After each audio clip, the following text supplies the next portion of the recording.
That server was seriously incapable and so irritating.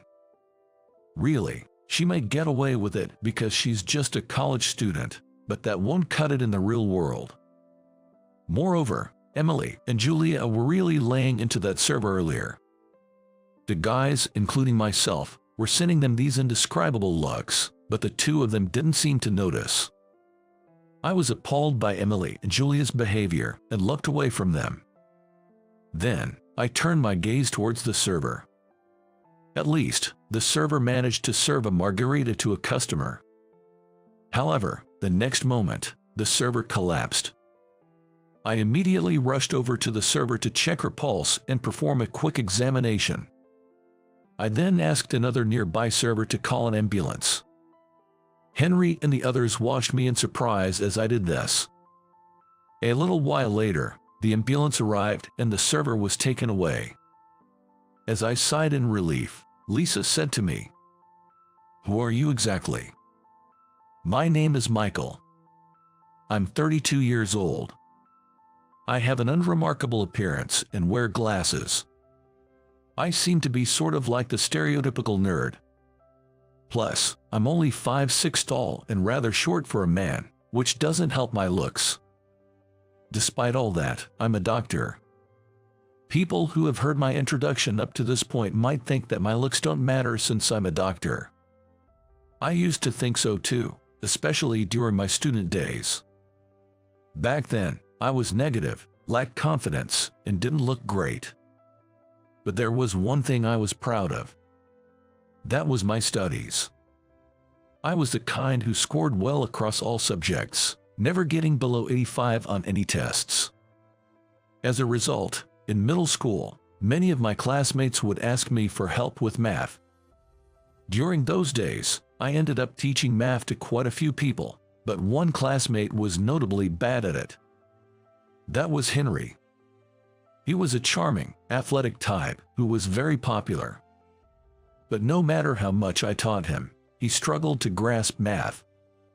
It's like God gives everyone some sort of flaw. I used to think so, because Henry was that bad at math. But Henry had a great personality. He never pretended to understand something he didn't, and always thanked me after I taught him. I grew to admire his character, which is probably why I was able to patiently teach him math. As a result, our math study sessions continued for a while. Henry and I became good friends, and we've kept in touch even as adults. Interestingly, Henry was one of the reasons I decided to become a doctor. After getting to know him during my student days, I began to see myself more objectively. Adolescent me inevitably compared myself to Henry, highlighting the disparities between us. Henry, being handsome and athletic, would likely have no trouble finding a job or getting by, even without being good at studies. On the other hand, all I had were my studies. I feared that with my current specs, I might not be able to get married in the future. At the time, I was interested in girls, wanted to be popular, and hoped to marry someday. Comparing myself to Henry made me anxious about the future. I realized I had to do something about it, and at that moment, I knew I wanted to get married in the future. It was probably too early to be thinking that far ahead, especially since I didn't even know who I wanted to marry. But for me, at that time, it was a serious concern. From then on, I began aiming to become a doctor. The reason why I chose to be a doctor was because of the ranking of men's occupations women want to marry frequently featured in the media at the time, where doctors consistently ranked high. Looking at those statistics, I thought being a doctor was the only way to go. Moreover, I liked helping people, which made me think that the profession of a doctor might suit me well. Fortunately, my parents supported my ambition to become a doctor. Despite the high cost of medical school, they never objected, which I think was really kind of them. Thus, I smoothly progressed through university, overcame the training period, and became a doctor. I loved my job of saving patients every day, had patients who relied on me, and felt a sense of fulfillment in my work as a doctor. However, my personal life was hardly satisfying at all. So, having become a doctor, I decided to start meeting women. As a newly minted doctor, I turned to dating apps. The reason I chose dating apps over mixer parties was simply because mixers seemed like a high hurdle for me. Somehow, as an adult, I still didn't look great. I lacked the courage to go to mixers, easily imagining being ridiculed by women just for my looks. But dating apps seemed like an easy way to meet women, and I could chat with them before meeting, giving me an idea of what they were like. There were many benefits to using dating apps, making them suitable for a novice in love like me. However, reality was not so kind. After starting with dating apps, I met a few women, but somehow, they all turned out to be quite peculiar. To be specific, some were clearly only after my money. Some pretended to be single but were actually married, and there were even scammers. Honestly, even though my stance towards women had significantly improved, I no longer wanted to use dating apps. This was not how I had envisioned my future, but reality spared no effort in tormenting me, almost breaking my spirit. Then, my phone rang. It was a call from Henry. "Hello." "Hey, how are you? Don't you want to go to a mixer?" Despite the sudden invite, I was losing hope in dating apps, so I quickly agreed. "Awesome, thanks, Michael. But there's one thing I need your help with." "What's that?" I asked Henry to make some arrangements for me.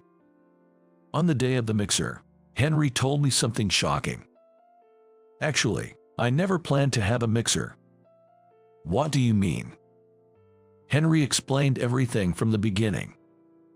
In short, he ran into Lisa, a middle school classmate, at a client's company.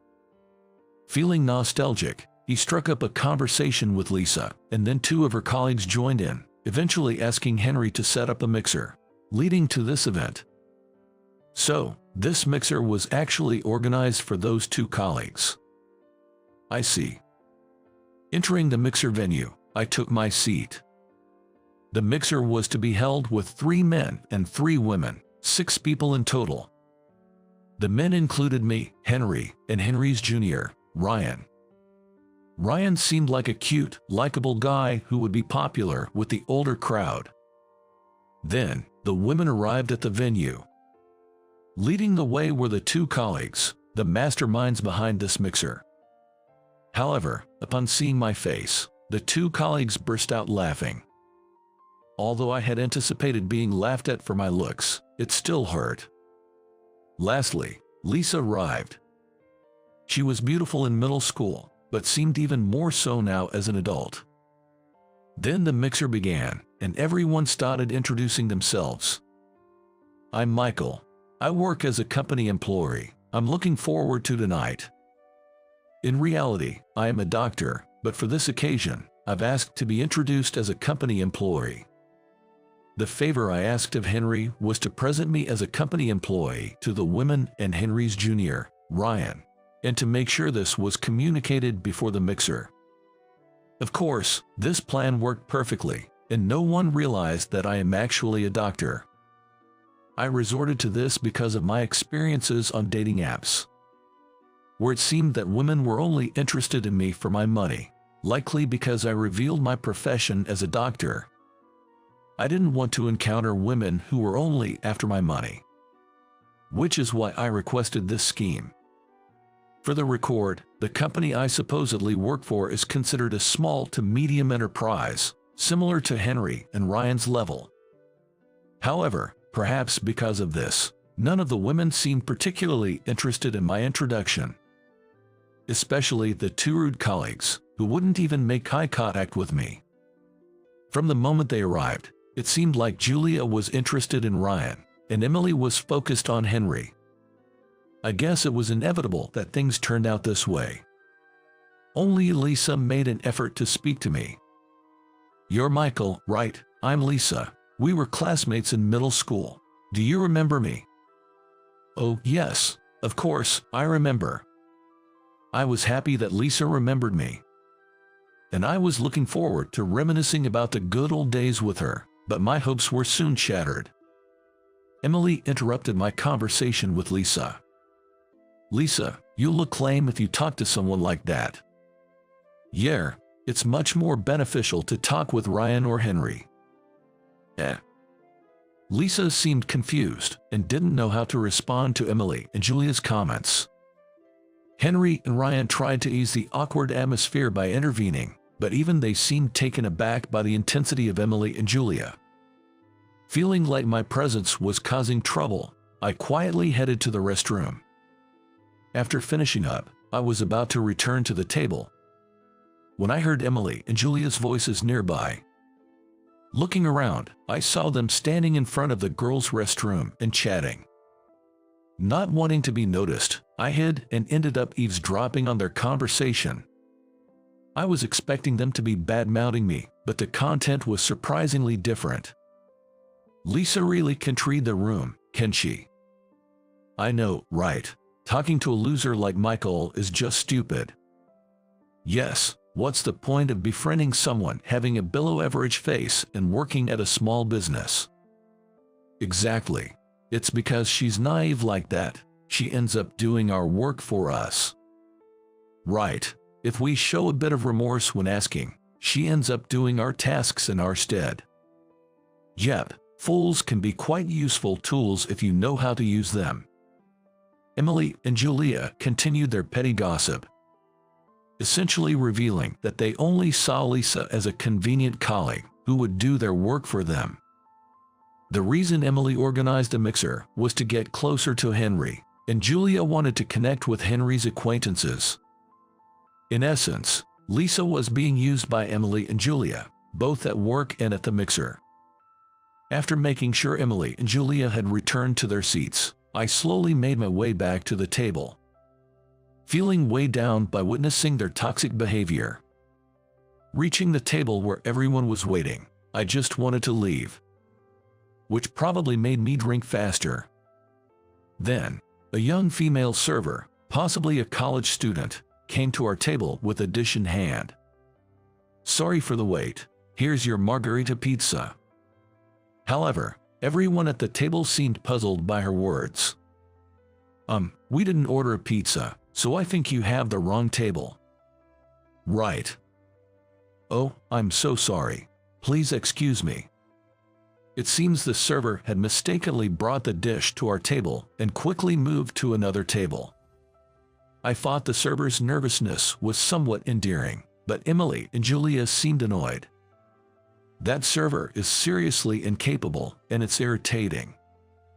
Really, she might get away with it because she's just a college student, but that won't cut it in the real world. Furthermore, Emily and Julia were harshly criticizing the server. The men, including myself, were sending them indescribable looks for their harsh words, but the two of them didn't seem to notice. I was appalled by Emily and Julia's behavior and looked away from them.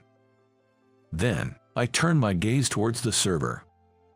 At least, the server managed to serve a margarita to a customer. However, the next moment, the server collapsed.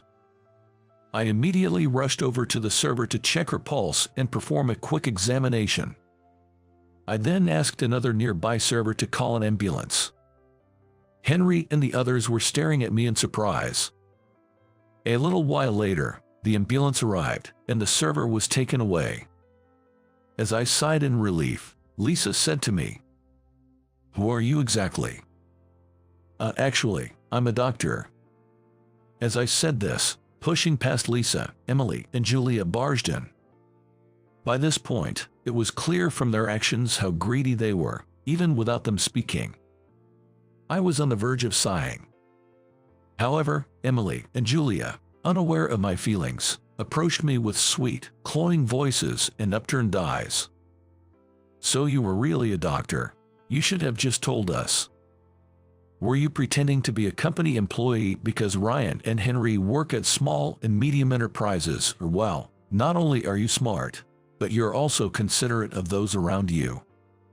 Honestly, since Emily and Julia are also 32 years old, their approach felt somewhat pitiful.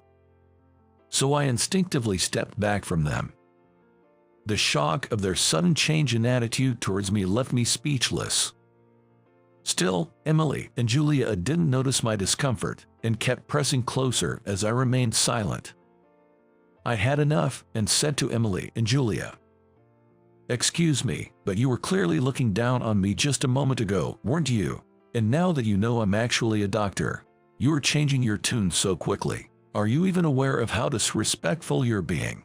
I find this extremely offensive." I looked at Emily and Julia angrily. I rarely get angry at people unless it's a patient who hasn't followed my advice, worsening their condition. It seems Emily and Julia have a talent for infuriating people. I was trembling with anger.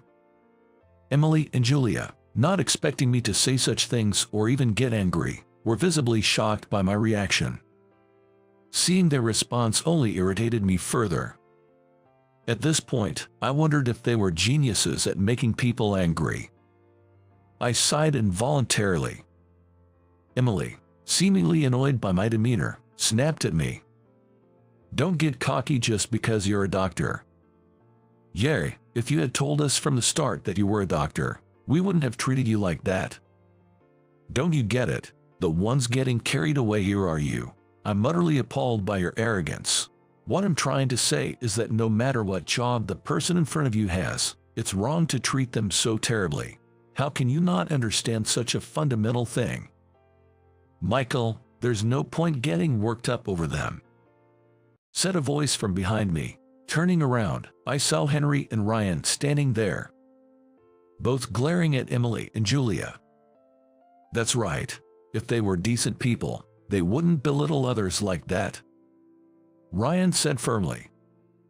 It seemed Ryan was also upset after seeing me being hurt by Emily and Julia. With Henry and Ryan by my side, I felt more empowered than before. I felt a surge of energy and warmth in my chest. So, I was able to declare to Emily and Julia, "Let me say this as a doctor, Emily and Julia, it's too late for you. How could you let things get this far?" As I declared this as if it were checkmate, Emily and Julia's anger reached its peak, their faces turning bright red as if they were boiling kettles. "What do you mean it's too late?" "Exactly. We will sue you for threatening us with misdiagnosis and human rights violations. If you really want to sue, go ahead. I have friends who are excellent lawyers, and it's clear to me that I would win against you."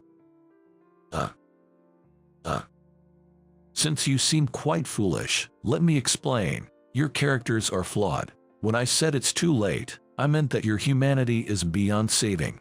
Now that I've explained it in detail, do you understand? Do you get it now? And what exactly about our humanity is beyond saving? Yeah, you're getting so worked up just because we make jokes about you a little. How scary. Right. What if he becomes a criminal someday and has a bounty on his head? Exactly. If that happens, we'll just use others to catch him and split the bounty among ourselves. That's brilliant. Well, you can praise me more. Now, Emily and Julia were treating me as if I were a criminal. It's frightening how they immediately reverted to their bad habit of belittling others, even after being called out for it. It seemed like belittling others had become a deeply ingrained part of their daily lives, happening almost unconsciously. I sighed again. Emily and Julia snapped back at me. "What, you still have complaints against us? Really? So annoying. Are you some kind of quack doctor?" "That's so true." "Right." As Emily and Julia started to get excited about insulting me, I wondered how many times I had seen this today.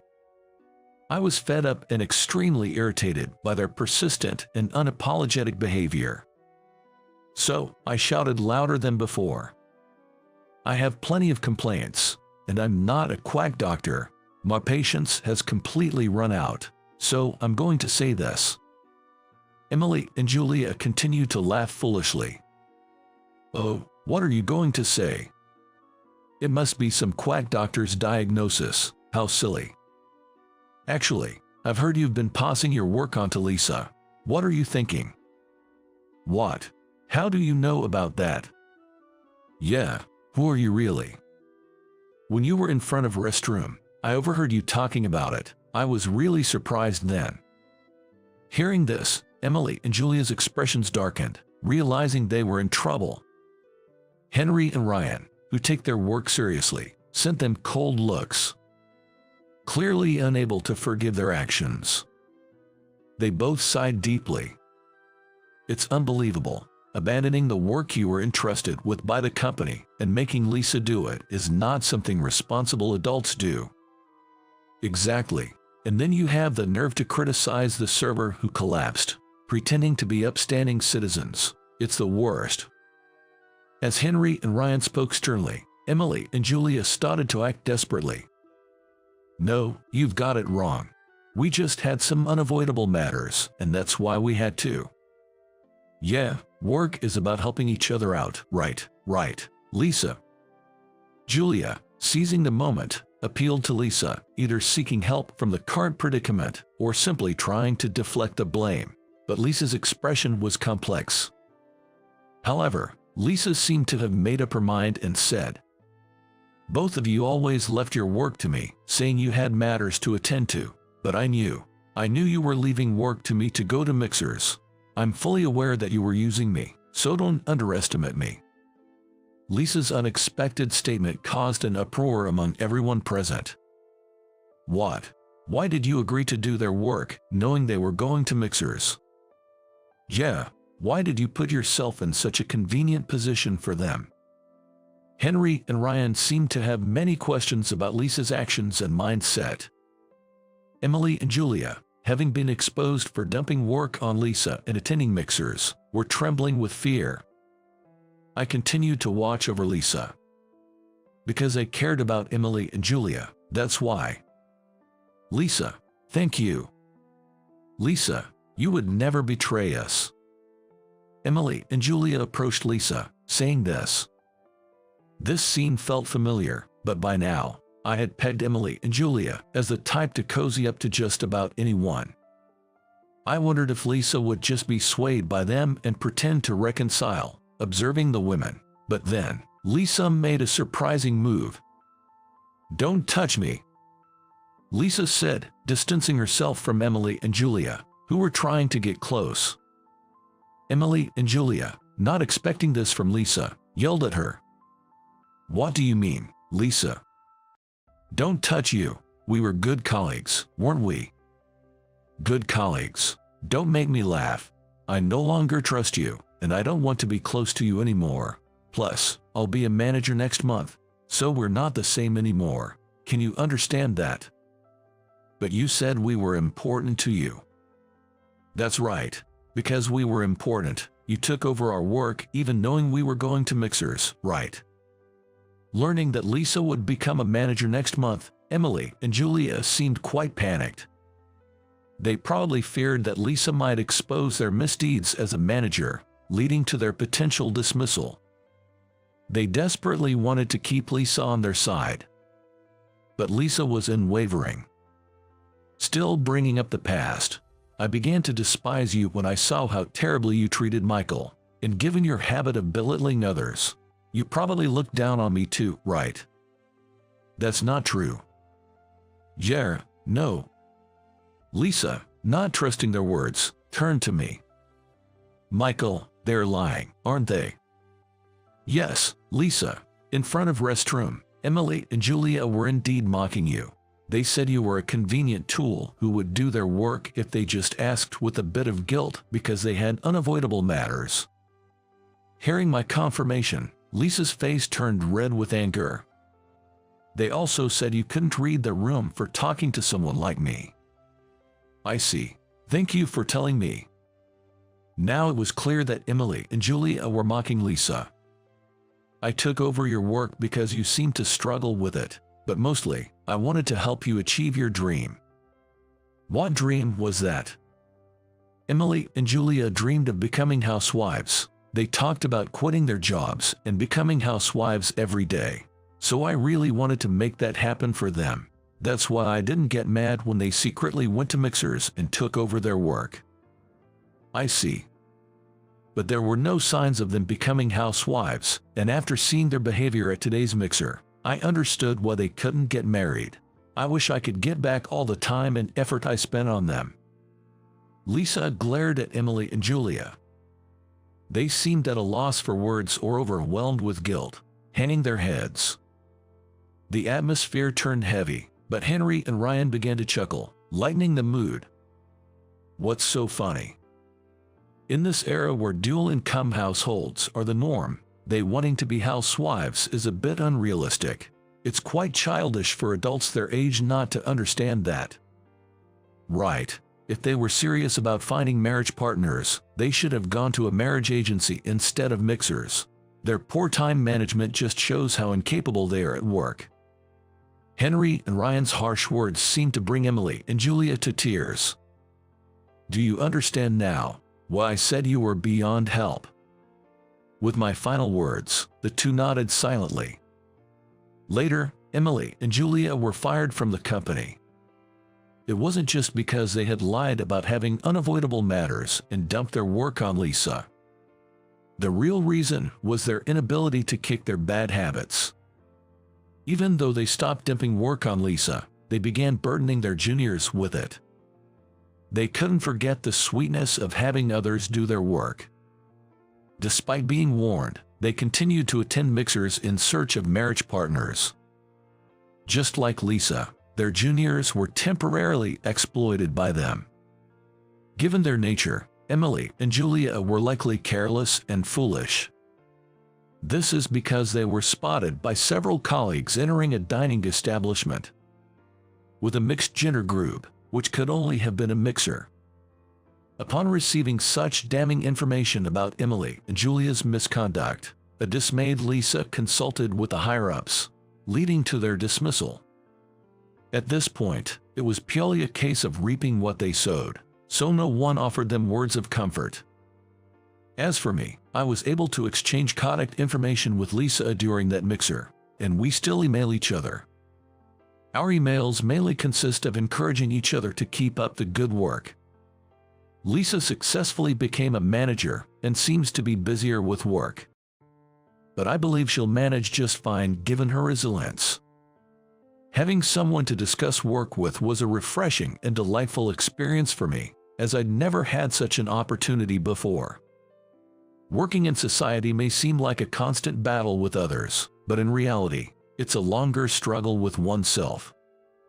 Having someone by my side to offer support and encouragement during these solitary days makes me feel like I can achieve more.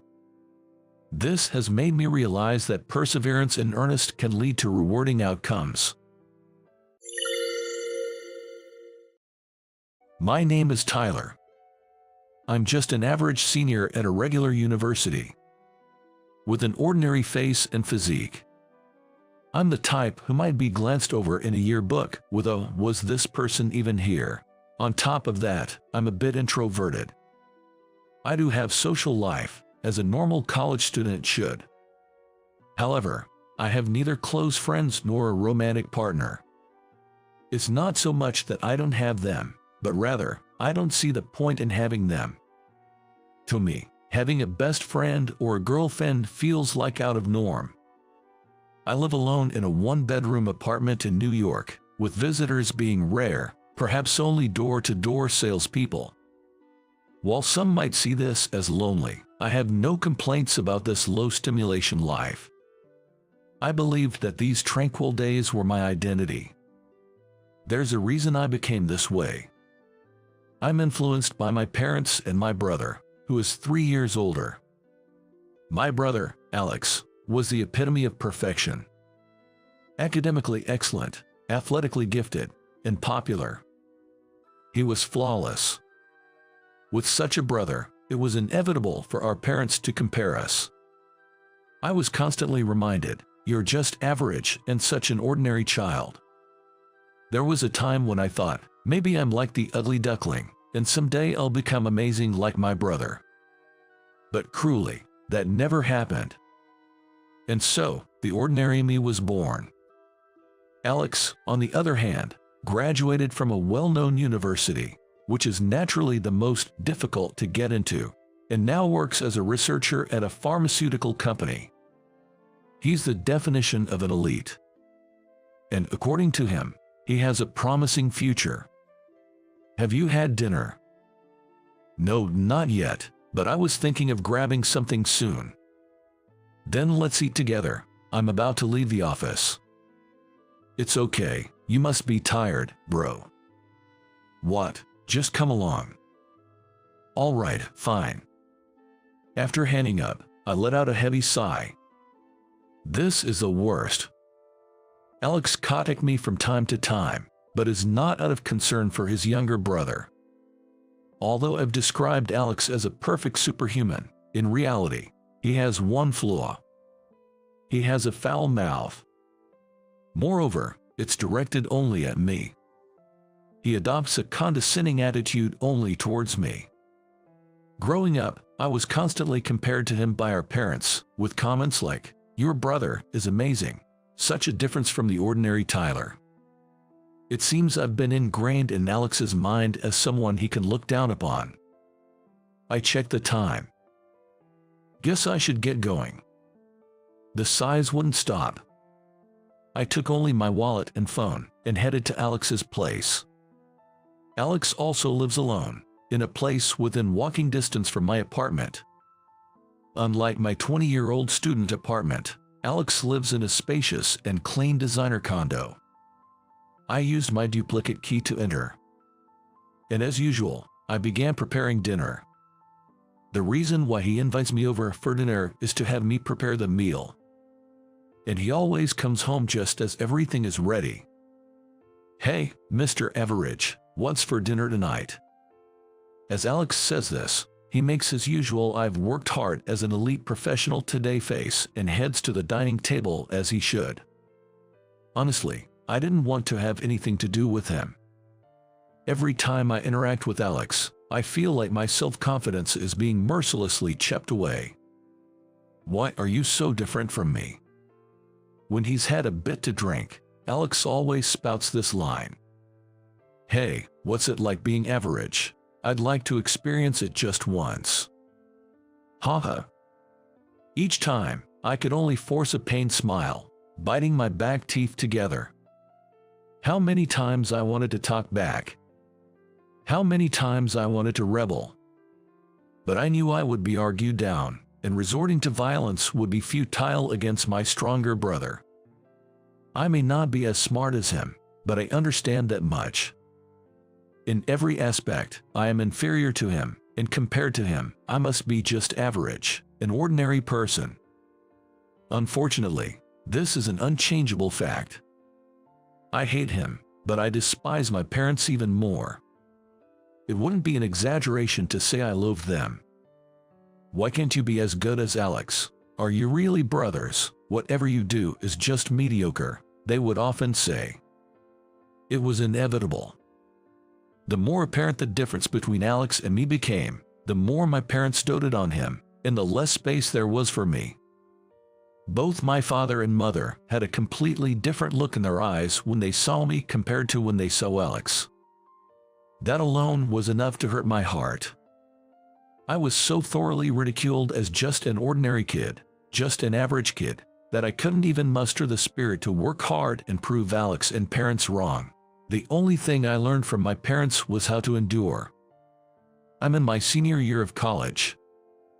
Becoming a working adult might free me from the chains of Alex and parents. Or so I thought, but there was a major problem. Job hunting. There are only a few months left until graduation. Yet, no good news has come my way. I applied to notable companies, but perhaps my introverted nature seeped through. Even if I passed the document screening, I would be rejected at the interview stage. I'll be ridiculed again. Looking at the relentless emails saying, "We regret to inform you that we have decided not to move forward with your application," I sighed. Will I not be able to turn things around once I work? Is it because I'm from a normal university that I'm facing these hurdles? I may be one of the few who hasn't secured a job yet. Such thoughts only deepen my gloom. With my self-esteem crushed by my parents and brother, I have no future dreams. I used to have dreams when I was little. I suddenly remember my younger self. Back when the difference between Alex and me wasn't so pronounced, and I could play freely. The memory is hazy, and I can't recall it clearly, but I told someone, I'm going to be someone who can make the person I love happy. I, still a child, boldly declared something so presumptuous. Probably inspired by something I saw on TV. I remember feeling embarrassed about saying something so cringeworthy. That energy from back then is something I no longer have. I gaze up at the ceiling. The confines of this small room reflect my current state of mind. Will the day come when I can leave this place behind? Thinking about it made me sad. One day, I got a call from my dad. Assuming he'd just made snide remarks about me not having a job yet, I ignored it for a while, but the missed calls piled up like crazy. Reluctantly, I answered the phone. I need a favor from you. A favor? I was taken aback by the word favor. My dad asking me for help was unheard of in my lifetime. But he didn't sound like he was joking. You're an adult now, so I'll tell you straight up, we're in debt. What? $100,000. $100,000. It's for your college tuition and mom's hospital bills. What? Indeed, my parents are paying for my tuition. While doing so, they grumble quite a bit. But what does $100,000 debt mean? My dad had a steady job, and I don't recall any talk of financial troubles when I lived at home. If anything, we lived quite comfortably. Above all, I couldn't make sense of the hospital bills for my mom. Explain everything from the beginning. What's this about mom's hospital bills? Yay, about that. According to my dad, my mom had a chronic illness. She started feeling unwell around the time I entered college and had been in and out of the hospital. There were times when my parents would be away from home for a few days while I was living there, which apparently had to do with my mom's illness. I had no idea. Well, we never told you. My dad said matter-of-factly. It seemed less about not wanting to worry me and more about thinking I didn't need to know. Learning that I was excluded from a major family issue made my heart sink. But my dad, oblivious to my feelings, unilaterally said what he wanted to say. So, contact Alex and listen to what he has to say. Huh, what is he coming up in this? Just hurry up and call him or go see him. This makes no sense. You're the one who called me with a favor, right? That's why I'm asking you to listen to what Alex has to say. Is this about solving the debt issue, or is it about mom's illness? Hey, I'm counting on you. Without answering my questions, my dad just hung up. This situation was so absurd, I couldn't keep up. What the hell is this? Frustration coursed through me. Grinding my teeth, I contacted Alex. Hey, have you secured a job yet? As soon as I called him, he hit me with the question I was dreading the most. As I fell silent, not knowing how to respond, he snorted and said, as I expected, "Did Dad tell you about the $100,000 debt?" "Yeah, I heard. My boss, President Thompson, has a daughter who's looking for a partner, and I recommended you." "What?" "If you marry her, they'll take care of the $100,000 debt." Huh?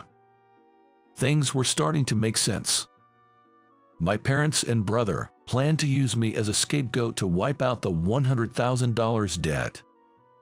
If she is the daughter of the president of your company, why don't you marry her? That way, you could become the president of that company in the future.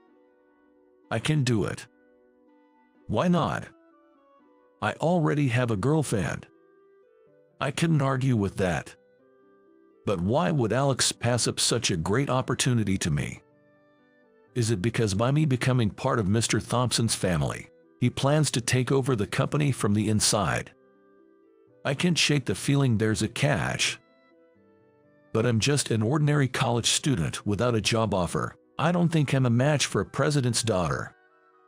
It's fine. They saw your photo and liked you. Maybe they have a thing for your average face. Haha. I could hear Alex's mocking laughter. On top of taking care of the $100,000 debt, there's a marriage proposal with the president's daughter. And all this for me, an ordinary guy even without a job offer. There's definitely something going on. I had a gut feeling. I should clearly refuse it.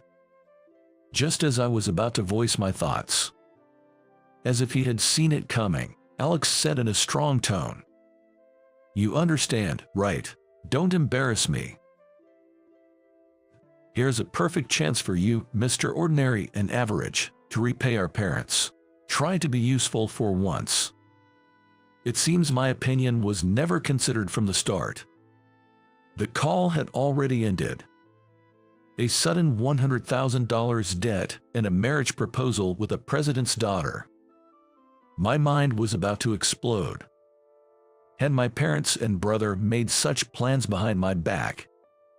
What do they think of my future? Utterly distasteful. Yet, part of me thought, maybe this is an opportunity. If I could owe my parents and brother, I might gain the upper hand in the future. Though I hated to play into their hands, I decided to accept the marriage proposal. After all, she's a president's daughter. She might be a talented and beautiful woman. I chose to see it positively. Seriously.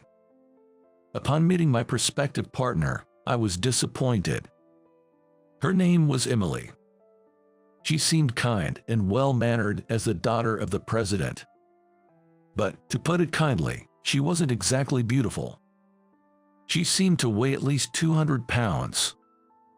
Every time she smiled warmly, her eyes disappeared under her facial fat and her chin wobbled. Next to Emily was her mother, Miss Thompson, a slender and beautiful woman. The difference in their appearances was so stark it made me doubt they were related. I guess it's no wonder she doesn't have a partner with looks like that. I thought bitterly to myself. I could see why Alex hadn't volunteered himself. "Tyler, am I not good enough for you?" Had my disappointment shown on my face for her to ask with such concern? No, it's not that. I don't want to force marriage on anyone. It's not what I truly want, Emily said with a look of sadness. Honestly, I wanted to refuse. But doing so would undoubtedly bring a storm of criticism from my parents and brother. Besides, this was a chance to put them in my debt. But the imposing presence of Emily was no small matter. Could I really spend my life with her? The more I looked at her, the more my anxiety grew. Since we've only just met, how about we live together for a month first? I desperately needed time to think. If we married and then quickly divorced, I'd surely face a backlash from my parents and brother. That makes sense. We should get to know each other first. Otherwise, it's too worrying. Emily's face brightened up instantly, and she agreed to my suggestion with enthusiasm. All right, if you are okay with it, let's do that. Thank you so much. I was relieved that my suggestion was accepted. Hey, Tyler, if you're still looking for a job, why not work at our company? Really, but I'm not a science major, and I don't know anything about pharmaceuticals. Our company isn't just about research like your brother does. Oh, right. Thank you for considering me. Could this also be a trap? However, as someone without a job offer, this was a golden opportunity. I accepted my future mother-in-law's offer somewhat recklessly. Upon graduating from university, I started living with Emily. As expected of a president's daughter's residence. It was a luxury property, far surpassing the condo where Alex lives. While it took some time to get used to Emily's large figure, she was perfect at cleaning and cooking. Contrary to my fears that she wouldn't be able to do any housework, she pleasantly surprised me. The lunches she prepares for me, waking up early, are delicious. She doesn't cut corners with frozen foods. Each dish is carefully crafted and packed. Having cooked dinner for Alex, I knew the effort that went into each dish. Despite likely being tired, she never complained and always sent me off with a bright smile, saying, "Have a great day at work." "Thank you, always." Not at all. Above all, Emily was cheerful. Her presence is comforting. Perhaps it's because of the gloomy life I led before, but Emily's presence has begun to take on significant importance in my life. "Welcome home. How was work today?" "Hello. You seem down today." "I made a mistake at work. I'm not as capable as the others." "What are you talking about, Tyler? You're still new. It's natural to make mistakes." "Really?" "Exactly. Look, I've even prepared some snacks for us to enjoy, with drinks after dinner." "Wow, that's great. If you have any work frustrations, I'm here to listen to everything, so go ahead and get changed first." "Thanks." Not at all. I could share anything with Emily. I couldn't believe how I used to think I didn't need someone like her just a few months ago. Working alongside graduates from prestigious universities was both mentally and physically demanding. But it was Emily's brightness that kept me going. I turned back to Emily and said, The lunch you made today was delicious, thanks. I'm preparing dinner right now, you know." Embarrassed, Emily quickly retreated to the kitchen. After living with Emily for half a month, we were managing our life together without any issues. "Emily, look, the new release of the novel series you like is out." "Well, thank you, Tyler. Are you going to read it too?" "I bought some comics for myself." What kind? Show me. It's a suspense story. You might like it too. Want to start from the first volume?" "Really? Awesome." Emily's cheerfulness. It reminded me of my first love, who had a similar brightness. She was called Emmy. A girl I met in the park when I was just starting elementary school. With her hair tied in two, she was so pretty that even as a child, I wanted to call her beautiful. Emmy and I could only meet at the park since we attended different schools. The limited time to see each other made my heart flutter even more. She was just like Emily, always smiling and very bright. But one day, her expression turned gloomy. When I asked, "What's wrong?" she said her father had passed away. I wanted to cheer up Emmy. I made funny faces and told silly jokes, trying my best to make her laugh. And when Emmy finally started to regain her cheerfulness, I'm moving away. "What?" "Tyler, thank you for everything. I was really sad when my dad passed away, but you cheered me up, and that made me so happy." My first love ended abruptly. I looked over at Emily, reading comics beside me on the sofa. "Emmy, couldn't be right." I shook my head. On the last day of our cohabitation, Emily said she had something important to discuss and showed me a photo in the living room. That. "You remember this photo, right? I'm glad. I'm Emmy." The photo captured me clowning and Emmy laughing at me. Emily, with wide eyes, started to tell me a truth I never knew. "I've always liked you, Tyler, but you know, your brother, Alex, actually, when you weren't around, he bullied me." "What? My brother did?" "We were in first grade, and he was so much bigger as a fourth grader. I was terrified. Alex knew I liked you, and he didn't like that at all." "That's unbelievable." Alex would say things like, "Tyler doesn't like someone like you," or "Tyler has someone else he likes," so give up, and he'd chase me, pull my hair, and even throw garbage at me. Eventually, when I got really scared and told my mom, we ended up moving. I didn't know. I had no idea. The joy of reuniting with Emmy was overshadowed by the painful truth Emily shared. I never knew such things had happened. I'm sorry I couldn't be there for you. I apologized sincerely. Emily shook her head at my apology. Because of you, Tyler, I was able to overcome my dad's death. But I really liked you, Tyler. That's why when I couldn't see you anymore after moving, I ended up eating too much. Emily said, patting her stomach. I thought you'd hate me for looking like this. That's not true. Over this month, living together, I've come to understand. I love you, Emily. Really? I nodded with full confidence. I see. Why are you crying, Emily? She wiped her tears, saying, It's happy tears, and then she said, I'm really happy now, Tyler. Thank you for keeping your promise from back then. Promise? You said, I'm going to be someone who can make the person I love happy. I hope we can stay together. I straightened up and looked her in the eyes, declaring, I'm going to make you even happier, Emily. I'll be looking forward to it. Emily smiled, truly happy. The wedding proceeded without a hitch, except for one thing. My brother, Alex. He got drunk at the reception and cornered me during the candle service, hurling insults. Marrying such a fatty, you're too brave, man.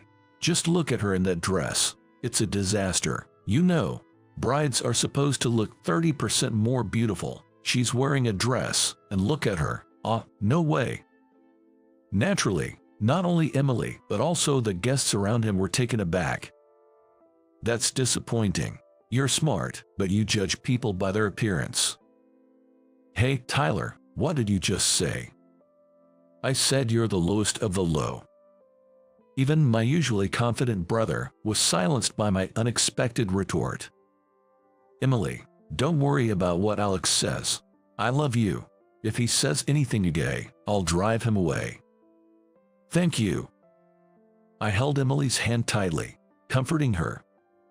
Months later, as Emily and I were walking near our company, we ran into Alex. He was holding a fast food lunch, probably out for his lunch break. Spotting us, he approached with a smirk. Hey, Tyler, sick of your fat wife and already having an affair. Weren't you the one preaching at your wedding that people shouldn't judge by appearances? Look. As I was about to sigh and counter Alex, Emily stopped me. It seemed she wanted to speak for herself. She stepped forward boldly and glared at him. I'm Tyler's wife, Emily. What? No way. That's impossible. It seemed the harsh words Alex said at the reception had deeply hurt Emily, prompting her to dedicate herself to dieting. As a result, she transformed into a figure that could easily be mistaken for a model. And Alex, just so you know, I'm the Emmy you used to bully. No way. That can't be. I'm looking forward to seeing who you'll marry, Alex. She must be a beautiful person. Jay, probably someone who's all looks and no substance, just like you. Emily and I proudly walked away, leaving my stunned brother behind. Marrying Emily led her mother to take care of the $100,000 debt. My parents were overjoyed and, getting a taste for it, started asking for money frequently. Your mom's condition worsened, and now the hospital bills are $50,000. Can you ask again if we can get help? Sensing something was off, I hired a private investigator. The shocking truth was revealed.